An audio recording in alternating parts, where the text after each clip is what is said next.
جب اللہ نے کائنات کو بنانا چاہا تو سب سے پہلے مسجد کو بنایا، ان اول بیت وضع للناس للذی ببکۃ، میں نے پہلا دنیا میں جو گھر بنایا، میرا اللہ کہتا میں نے بیت اللہ بنایا، میں نے مسجد کو بنایا۔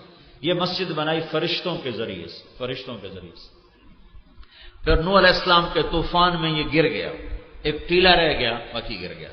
پھر اللہ تعالیٰ نے اس کے کئی ہزار برس کے بعد اللہ تعالیٰ نے جب انسانیت کو نور سے، ہدایت سے روشن کرنا چاہا تو دو باپ بیٹے سے اس گھر کی ابتدا کروائی، اور اتنی قربانی سے یہ اس مسجد کو بنوایا کہ پہلے معصوم بچے کو خامد سے، باپ سے جدا کیا، معصوم بچہ، اور بیوی کو خامد سے جدا کیا۔ احاسنکم اخلاقا والطفکم باہلہ، والطفکم باہلہ، خامد اگر اچھے اخلاق والا ہو تو بیویاں قربان ہو جاتی ہیں، وہ خامد اگر ابراہیم ہو تو ہاجرہ کے کیا جذبات ہوں۔ نبی حسین ترین ہوتے ہیں، نبیوں کو اللہ حسن کا پیکر بناتا ہے اور پھر اخلاق کا بادشاہ بناتا ہے۔ ابراہیم علیہ السلام نبوت، حسن و جمال کا پیکر، اور اخلاق میں اواہ حلیم۔ خود قرآن کہہ رہا ہے کہ ابراہیم بڑے عالی اخلاق والے ہیں، تو اللہ نے پہلے ادھر بیٹھا دیا اور پھر کہا اس کو جنگل میں چھوڑ کے آ جائے، اس کو اپنے سے جدا کر دے۔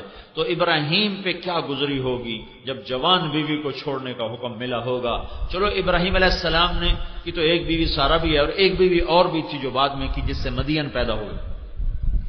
تو ہاجرہ کو چھوڑنا ابراہیم پہ بہت بڑا مجاہدہ، لیکن ابراہیم علیہ السلام سے بڑا مجاہدہ ہاجرہ کا ہے، جس نے مصر کی شہزادگی کو چھوڑا، مصر کے محلوں کو چھوڑا، اور پھر فلسطین کے خوبصورت باغات کو چھوڑا، اور خامند کے ساتھ 2000 کلومیٹر چلتے چلتے جب کالے سیاہ پہاڑ آئے، اور 4 پہاڑ، ایک صفا، ایک مروہ، ایک ابی قبیس، ایک جبل ہندی، جب ان 4 پہاڑوں کے اندر ایک وادی آئی، تنگ، خوفناک، وحشت ویرانہ، تو وہاں اللہ کا امر آیا، جبریل اترے کہ یہاں بیوی کو چھوڑو اور واپس چلے جاؤ۔ تو وہ ابراہیم جو آگ میں جلتے ہوئے، آگ میں پھکتے ہوئے نہ ڈرا نہ گھبرایا، جب جبریل نے کہا یہاں بیوی کو چھوڑو تو ابراہیم پکار اٹھے، بول اٹھے، یہاں کیسے چھوڑوں، یہاں کیسے چھوڑوں۔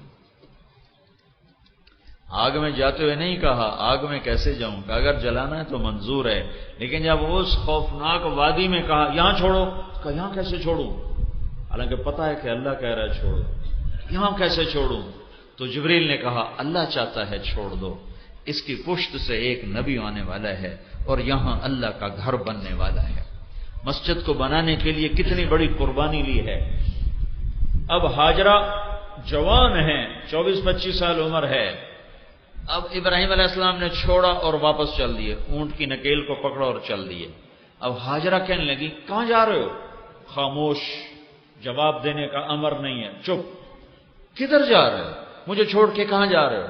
خاموش، چپ۔ چلتے چلتے کدئی بیت اللہ سے 3 کلومیٹر کے فاصلے پر ہے، 3 میل تک چلتی جا رہی ہیں، چلتی جا رہی ہیں، اور منتیں کر رہے ہیں مجھے چھوڑ کے کیوں جا رہے ہو، میرا قصور تو بتاؤ، مجھے کیوں چھوڑ کے جا رہے ہو۔ 3 میل کے بعد ان کو خیال آیا یہ تو اللہ کا رسول ہے، کہیں اوپر سے حکم نہ آیا۔ 3 میل کے بعد جا کے خیال آیا تو کہا اللہ امرک، ابراہیم کیا یہ اللہ کا امر ہے؟ تو انہوں نے سر ہلایا کہ ہاں۔ کہا اذن لن یضیعنا اللہ، پھر ایک اور ہاجرہ نے جنم لیا، پہلے صرف بیوی تھی اب وہ ایمان والی بنی۔ اذن جاؤ ابراہیم، میرا رب مجھے کبھی ضائع نہ کرے۔ جب تک ابراہیم علیہ السلام نظروں سے اوجھلنے ہوئے، بچے کو گود میں لے کر کھڑی ان کو دیکھتے، میں تو کبھی کبھی تنہائی میں اس منظر کو تصور میں لاتا ہوں تو میں پھوٹ پھوٹ کے رو پڑتا ہوں کہ یا اللہ تو نے کتنی بڑی قربانی کی۔ آگے یہ ایک امت پیدا کرنی تھی جنہوں نے تبلیغ کا کام کرنا تھا، اور تبلیغ کے کام میں بیوی بچوں کا چھوڑنا پہلی چیز ہے، اس لیے پہلی اینٹ ہی بیوی اور بچوں کے چھوڑنے پر رکھی گئی۔ چونکہ بیچ میں کام کو چھوڑے زمانہ ہو گیا تو لوگ کہتے ہیں بیوی بچے چھوڑتے لگے جاندے ہیں، اے کیڑی دین، اے کیڑا دین ہے، اے کیڑی تبلیغ ہے۔ یہ وہ تبلیغ ہے جو ابراہیم نے کی، یہ وہ دین ہے جو ابراہیم لے کر آئے تھے۔ تم کبھی روکڑ سے فارغ ہو تو تمہیں پتہ چلے کہ دین کیا ہے، روکڑ ملاتے ملاتے زندگی برباد کر دو۔ او ہوئے کیسے واپس آئی ہوں گی، کن بوجھل قدموں سے آئی ہوں گی۔ اور ابراہیم جو کبھی دل چھوٹا نہ کرنے والے، جب وہ پہاڑ سے نیچے ہو گئے اور بیوی غائب ہوگی نظروں سے، تو ایک دم انہوں نے بیت اللہ کی طرف منہ کر کے یوں ہاتھ اٹھائے، ربنا انی اسکنت من ذریتی بواد غیر ذی زرع عند بیتک المحرم، اے میرے رب تو نے کہا اور میں نے چھوڑ دیا، تیرے حکم پہ چھوڑ دیا، دل پہ پتھر رکھا اور چھوڑ دیا، یا اللہ تو ہی وارث ہے، تو ہی کفیل ہے، تو ہی اس کی اور اس کی نسلوں کی حفاظت فرما۔ کتنی لمبی دعا سورہ ابراہیم کے آخر میں ابراہیم علیہ السلام نے فرمائی، دعا فرمائی، جس کو اللہ نے پورا قرآن میں نقل کیا پورا۔ وہ رات جب آئی ہوگی ہاجرہ پر تو کیسی آئی ہوگی؟ فیصل آباد کی رات نہیں کہ لوڈ شیڈنگ ہے، اندھیرا ہے، چلو بتی جلا لو، گیس جلا لو، جنریٹر جلا لو، چلا لو۔ وہاں تو اوپر آسمان کی کالی رات ہے، نیچے کالے پہاڑوں کی سیاہی ہے، اور اپنے ساتھ تنہائی کی سیاہی ہے، تین اندھیرے، تنہائی کا اندھیرا، پہاڑوں کا اندھیرا، کالی رات کا اندھیرا، اوپر آسمان نیچے ہاجرہ۔ آسمان کے تارے بھی حیران ہوئے ہوں گے اور مکہ کے پہاڑ بھی حیران ہوئے ہوں گے کہ یہ مائی خاتون یہاں بچے کو گود میں لے کے کیوں بیٹھی ہوئی؟ یہ مسجد بنوائی جا رہی، مسجد، پہلی اینٹ رکھی گئی مسجد کے ذریعے سے۔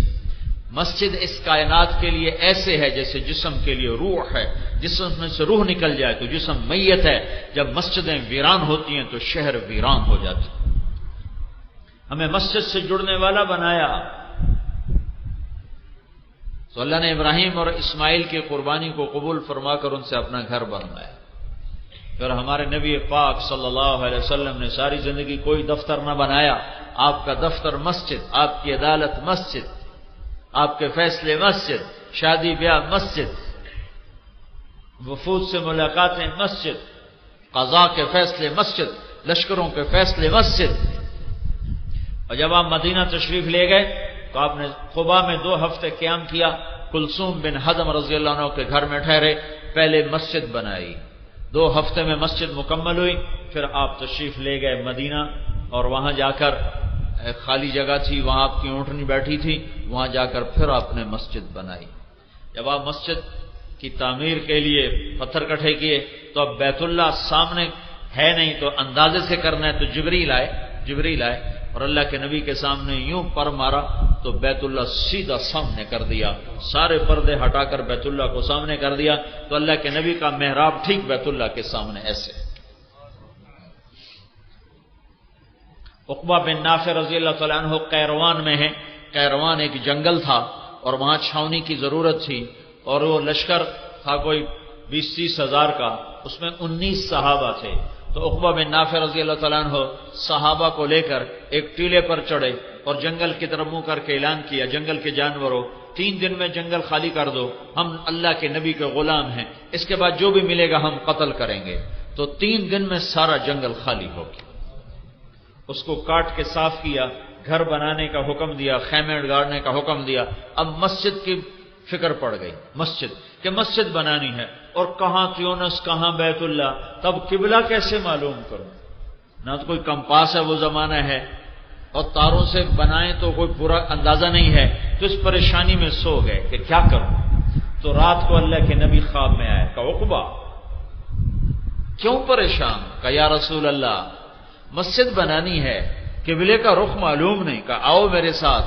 تو آپ نے اپنے عصائے مبارک سے ایک لائن کھینچی چوکور، کہا یہ تیری مسجد ہے، پورا ایک علاقے میں ایسے آپ نے اپنے عصا مبارک کو ایسے پھیرا، کہا یہ تیری مسجد ہے، اور ایک جگہ یوں محراب کا نشان بنا، کہا یہ تیرا قبلہ ہے۔ جب آنکھ کھلی تو وہاں کھدائی ہوئی پڑی تھی اور قبلے کا نشان لگا پڑا تھا۔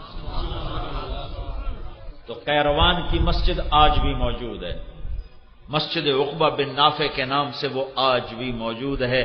یہ مسجد نبوی کے بعد، مسجد حرام، مسجد نبوی کے بعد یہ قدیم ترین مسجد ہے جو عقبہ بن نافع رضی اللہ تعالیٰ عنہ سے بنوائی گئی۔ میرے بھائیوں، تبلیغ کا کام بھی مولانا الیاس صاحب نے مسجد سے شروع کیا، کوئی مرکز نہیں بنایا، کوئی دفتر نہیں بنایا، ساری تحریکوں کے دفتر ہیں، نظام ہیں، تبلیغ کا مرکز مسجد ہوتی، فیصل آباد کا تبلیغی مرکز اسماعیل مسجد، لاہور کا تبلیغی مرکز ابراہیم مسجد، رائمنڈ کا تبلیغی مرکز ایک مسجد ہے، بہت بڑی مسجد ہے۔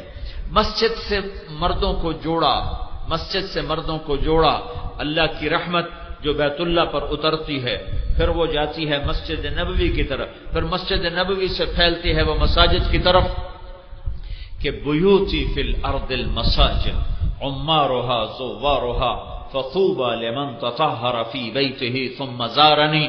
اللہ تعالیٰ کا فرمان ہے کہ جنا کالونی والوں کو بتاؤ کہ یہ مسجد میری مسجد ہے، تمہاری نہیں ہے، تمہاری نہیں ہے، میری مسجد ہے۔ دنیا میں مسجدیں میرے گھر ہیں، جو ان مسجدوں میں آتے ہیں وہ ان گھروں کو آباد کرنے والے ہیں۔ جو اپنے گھر سے وضو کر کے مسجد میں نماز پڑھنے آئے گا اسے بتا دو کہ میں رب دروازے پر اس کا استقبال کروں گا۔ مسجد میں آنے والے کا استقبال اللہ کرتا ہے۔ مسجد والے بنو بھائیو، بازار والے نہ بنو، مسجد والے بنو۔